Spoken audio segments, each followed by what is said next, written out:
গীতা প্রতিদিন এইভাবে পাঠ করুন। গীতা পাঠ করলে কি কি উপকার হয়? নমস্কার বন্ধুরা, আজ চলে এসেছি একটি নতুন ভিডিও নিয়ে। আশা করছি ভগবানের আশীর্বাদে সকলে ভালো আছেন, সুস্থ আছেন।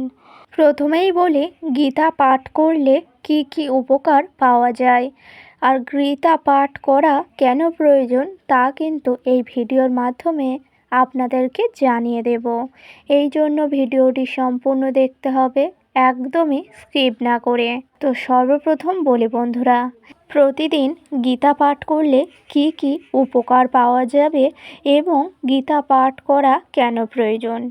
গীতা পাঠ করলে সংসারে আসে সুখ ও সৌভাগ্য, এটাই বলেই অনেকে মনে করে। আদৌ কি এর অর্থ সত্যি? এটাই কিন্তু এই ভিডিওর মাধ্যমে জানাবো যে গীতা পাঠে কি কি উপকার পাওয়া যায় এবং সংসারের জন্য কি হয়। ঠিকই শুনেছেন, গীতা পাঠ করা শুভ বলেই কিন্তু মনে করা হয়। আর গীতা পাঠে কি কি আপনাদের জন্য শুভ হয় বা মঙ্গলময় হয় তাই কিন্তু এই ভিডিওর মাধ্যমে জানিয়ে দেব। এই জন্য অবশ্য কিন্তু ভিডিওটি দেখতে থাকুন, একদমই স্কিপ না করে, এবং চ্যানেলে নতুন হলে অবশ্যই সাবস্ক্রাইব করে রাখবেন পরের ভিডিও পাওয়ার জন্য। তো এবার বলি, প্রতিদিন সকাল সকাল ঘুম থেকে ওঠা খুবই শুভ একটি কাজ। একদমই ঠিকই শুনেছেন, তার কারণ হচ্ছে সূর্যোদয় হওয়ার সাথে সাথে ঘুম থেকে উঠে যাওয়া খুবই শুভ বলে মনে করা হয়। সংসারে মঙ্গলের জন্য বাড়ির প্রত্যেকেরই সকাল সকাল ঘুম থেকে উঠে যাওয়া খুবই শুভ বলেই মনে করা হয়। এই জন্য সংসারের মঙ্গলের জন্য প্রতিদিন সকাল সকাল ঘুম থেকে উঠে যাওয়া এবং বাড়ির যে সমস্ত কাজকর্ম বাসি থাকে সকাল সকাল পরিষ্কার পরিচ্ছন্ন করে নেওয়া, তারপরেই সকাল সকাল চান সেরে সকালের নিত্য পূজা সকাল সকাল যদি প্রতিদিন করে নিতে পারেন, বাড়িতে যদি সবসময় পূজা পাঠ করা হয়, আরাধনা করা হয়, সেই সকল গৃহেতেই কিন্তু শান্তি মেলে।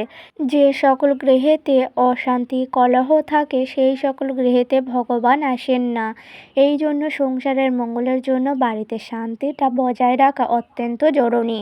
বাড়িতে পূজা পাঠ করা, ভগবানের আরাধনা করা এবং তার সাথে সাথে যদি ভগবানের নাম জপ করতে থাকেন তাহলে আপনাদের মনে শান্তি মিলবে, সংসার হবে শুভময় এবং সংসারে আসবে সৌভাগ্য।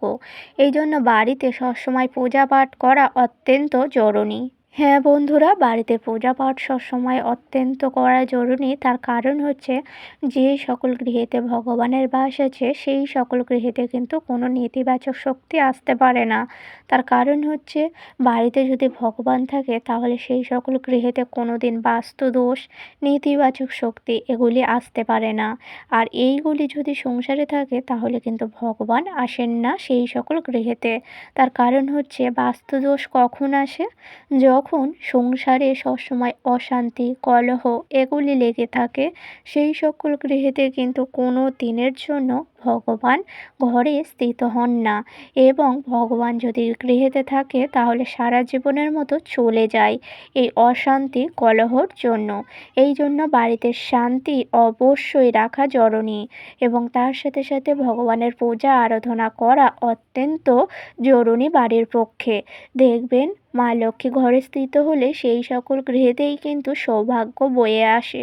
এবং তার সাথে সাথে বলি বন্ধুরা, বাড়ির সদর দরজা ও তুলসী তলা এই স্থানগুলিও কিন্তু সবসময় পরিষ্কার পরিচ্ছন্ন করে রাখা অত্যন্ত জরুরি।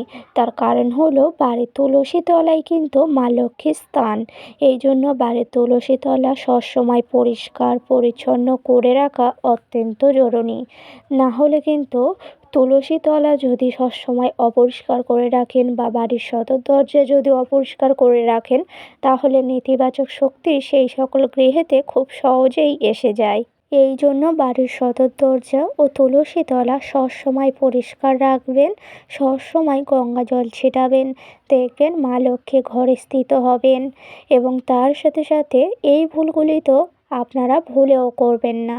যেমন বাড়ির সদর দরজার সামনে ভুল করে নোংরা আবর্জনা, জুতো, ঝাঁটা এগুলি যদি রাখেন তাহলে মা লক্ষ্মী গৃহ থেকে চলে যায় এবং অলক্ষ্মী গৃহেতে প্রবেশ করে, আর সংসারের মঙ্গল কোনো দিনও আর হবে না, সৌভাগ্যও কোনো দিন আসবে না।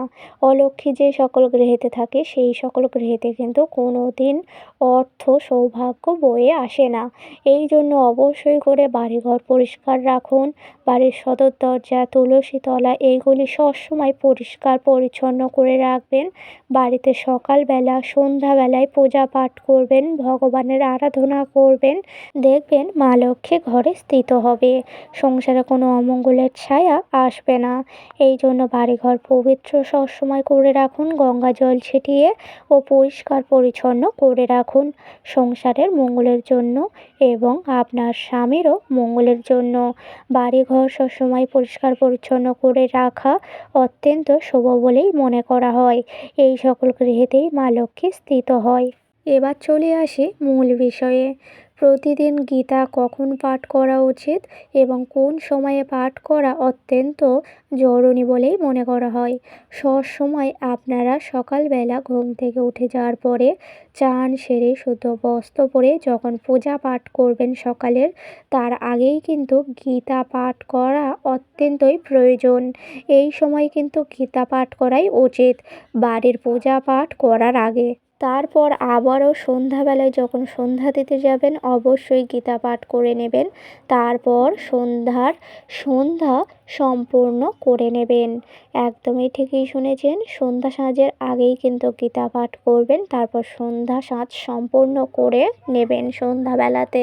তো বন্ধুরা অবশ্যই করে সকালে যখন পূজা পাঠ করবেন এবং সন্ধ্যাতে যখন সন্ধ্যা দেবেন এই দুটো টাইমই আপনারা গীতা পাঠ করার অত্যন্ত শুভ সময় বলেই মনে করা হয়। তো এই দুটো সময়ের মধ্যেই আপনারা গীতা পাঠ করতে পারেন।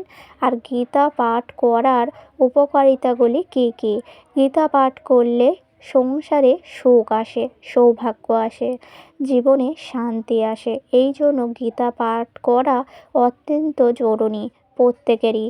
এই জন্য অবশ্যই করে সকালবেলা পূজা পাঠ করার সময় গীতা পাঠ করবেন এবং সন্ধ্যা দেওয়ার সময় গীতা পাঠ করবেন। প্রতিদিন যদি গীতা পাঠ করতে পারেন তাহলে জীবনে শান্তি মেলে, সুখ সৌভাগ্য সংসারে আসে। এই জন্য গীতা পাঠ করা অত্যন্তই জরুরি বলেই মনে করা হয় এবং মা লক্ষ্মীও আপনার প্রতি প্রসন্ন হয়। যেই সকল গৃহেতে গীতা পাঠ করা হয় সেই সকল গৃহেতেই ভগবানের বাস হয়। তো বন্ধুরা আশা করছি ভিডিওটি সম্পূর্ণ বোঝাতে পারলাম। আজকের ভিডিওটি ছিল এই পর্যন্ত। ভিডিওটি ভালো লাগলে লাইক করবেন, শেয়ার করবেন, কমেন্টে লিখে যাবেন জয় মা লক্ষ্মীর জয়।